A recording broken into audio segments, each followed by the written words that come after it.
Once upon a time, in a palace the colour of morning clouds, there lived two sisters who looked so alike that the palace birds could not tell them apart. Their names were Sera and Mira, and they were twins, born on the same night, under the same silver moon, inside the same warm palace walls. But from the very first morning they were old enough to speak. Anyone who spent 5 minutes with both of them would know. These two girls were nothing alike at all. Sera sat cross-legged on the marble floor, royal gown spreading around her like a blue puddle, and held out a small piece of bread toward a trembling kitten under the stairs. She had been looking for that kitten for 3 days. She said softly, "Come on, little one. I know you are hungry, and I know you are scared, but I promise I am not going to hurt you." The kitten blinked at her. Then it took one tiny step forward. Mira walked past the old gardener without a glance. He had dropped his tools. She heard the clatter. She did not turn around. She announced to no one in particular that she had more important things to do than watch someone clean up their own mess. They were 7 years old when this story begins, and the palace already had two very different opinions about which princess it preferred. The royal cook, a round and rosy woman named Cook Berta, always set aside the warmest role for Sera. She whispered to the kitchen helpers that the child had once helped her carry 3 baskets of apples up the back stairs. By the way, do you know what apples are? They are round, red or green fruits, sweet and crunchy, and very good for keeping you healthy. Without being asked, without making a fuss, just because she saw the baskets were heavy and the stairs were steep. Mira received the same warm roll every morning, and never once said thank you. Now, Cook Berta was a kind person, not a rude one. She kept her opinion folded inside her apron pocket, like a small secret. But pockets, as everyone knows, can only hold so much. Years passed the way years do in fairy tales, quickly and with purpose. The twins grew from 7 to 17, and the palace grew with them. Their father, King Aldrich, was a wise and quiet man who had one great worry sitting like a stone on his chest. He had only one crown, and he had 2 daughters, and the time was coming when he would have to choose. Sera spent her afternoons in the palace courtyard, learning the names of every servant, every guard, every stable hand. She asked the old royal advisor, a thin man named Lord Brennan, about the villages beyond the hills. Were the people warm enough in winter? Was there enough food? Did the children have shoes? Lord Brennan would answer each question with great patience, because Sera listened with her whole face, the way someone listens when they actually intend to remember. Mira spent her afternoons practicing her royal walk in front of the long mirror at the end of the corridor. She had decided, quite firmly, that a queen must look powerful above all things. She told Sera once, with the cool certainty of someone stating the colour of the sky, that servants respect you only because they are afraid of you, and that is exactly how it should be. Sera looked at her sister for a long moment and said very quietly, "I think you mean they obey you because they are afraid of you. Respect is something different entirely." Mira waved her hand the way someone waves away a fly. "Details," she said. This was the crack between them, thin as a thread at first, but growing. One morning in the 3rd week of autumn, when the palace windows had gone golden and the smell of wood smoke had begun drifting through the corridors, that particular smell, thick and warm like the world pulling a blanket over itself, a visitor arrived. She was an old woman. She came alone. She wore a grey travelling cloak the colour of a rainy sky, and she asked the palace gatekeeper if she might rest her feet and have a cup of warm water. Nothing more. Just a rest and a cup of water. The gatekeeper was a stout man named Holloway, and he was about to say the politely official thing, that visitors required appointments, that the palace was not an inn. when Sera appeared at the top of the courtyard steps. She had been watching from the window. She came down quickly, her blue gown making a quiet rushing sound on the stone, and she said, "Please come in. The kitchen fire is warm today, and Cook Berta makes very good soup." The old woman looked up at her with eyes the colour of deep forest, and smiled. Mira appeared at the window above. She looked down at the old woman's worn shoes and her patched cloak and the small bundle she carried on her back, and she made a sound somewhere between a sigh and a laugh. She told the maidservant beside her that her sister had always had an unfortunate habit of collecting strays. The old woman stayed for the afternoon. She sat at the long kitchen table, ate the soup, a thick vegetable soup, full of carrots which are orange and sweet and help your eyes stay strong, and potatoes, which are soft and filling and grow underground, and talked to Cook Berta about nothing in particular. The colour of the leaves this year, the way the river sounded at dawn, the best time to plant rosemary. Sera sat beside her and listened. The old woman did not say much. But when she left, she pressed something small into Sera's hand, closed the girl's fingers around it, and whispered that she would know when to open her hand. Sera looked down. It was a seed, small and dark, like a full stop at the end of a sentence. She told Sera one more thing, still whispering. She said, "In 3 days a test will come to this palace. Both princesses will face it. The one who passes will become the true queen of this kingdom, and the one who fails will understand at last what they were missing all along." Then she was gone. Just like that. The gate swung closed and the courtyard was empty, and the old woman had walked out of sight before Sera remembered to breathe. She ran to find Mira.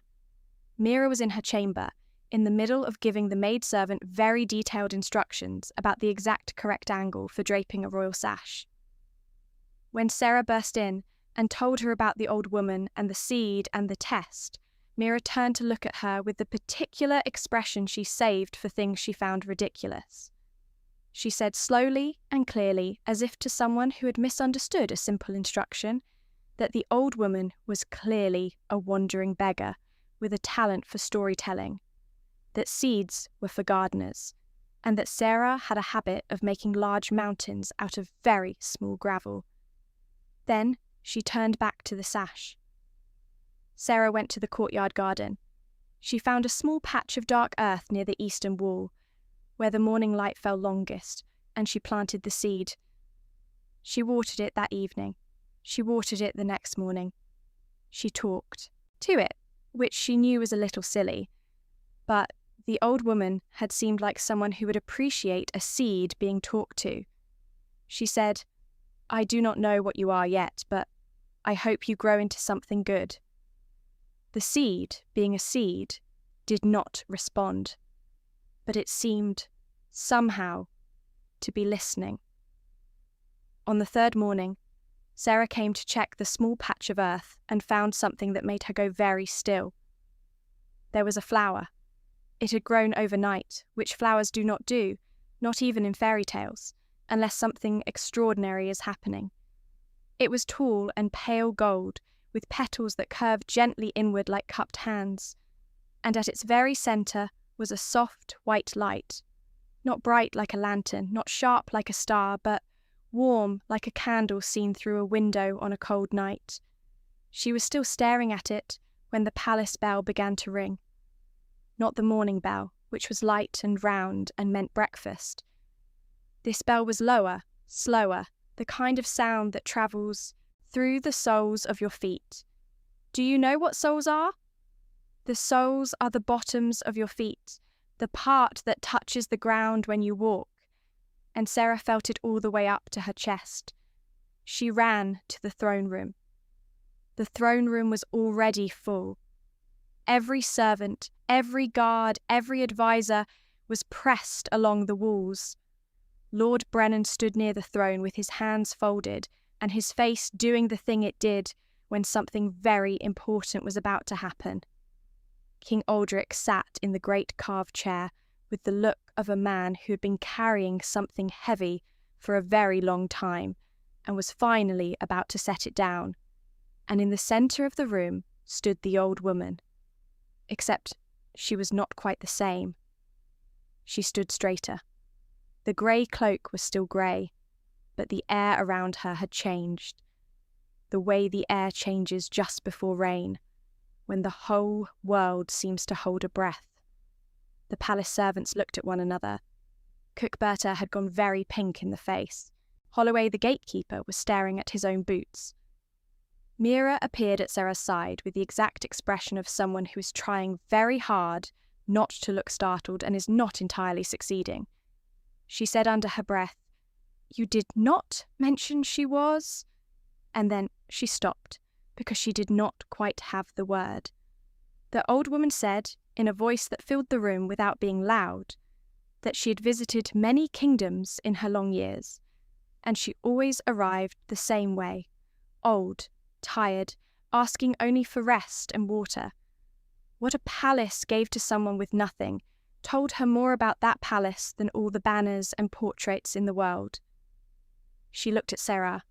She said, "You gave me warmth, a place to sit, and soup with carrots and potatoes. You sat with me and listened. You planted the seed with patience and spoke to it with kindness, because kindness does not require an audience." She looked at Mira. She said, "You saw a worn cloak and decided the person inside it was not worth your time." Mira's chin lifted. She said, in a voice only slightly less steady than she intended, that she was a princess, and that she had responsibilities, and that she could not simply... The old woman waited. Mira stopped. The sentence had nowhere left to go. The old woman said that power over people was easy. Fear was easy. A locked door was easy. What was hard, what required everything a ruler had, was the ability to see a person, any person, clearly and fully, and treat them as if they mattered. Because they did. She turned to the room. She said that the test was already finished. It had been finished 3 days ago at the palace gate. Mira felt something shift inside her chest. It was not a comfortable feeling. It was the feeling of a truth arriving that you had been successfully ignoring for a very long time, and that has finally found a way in through a window you forgot to close. She looked at the floor. She looked at her sister.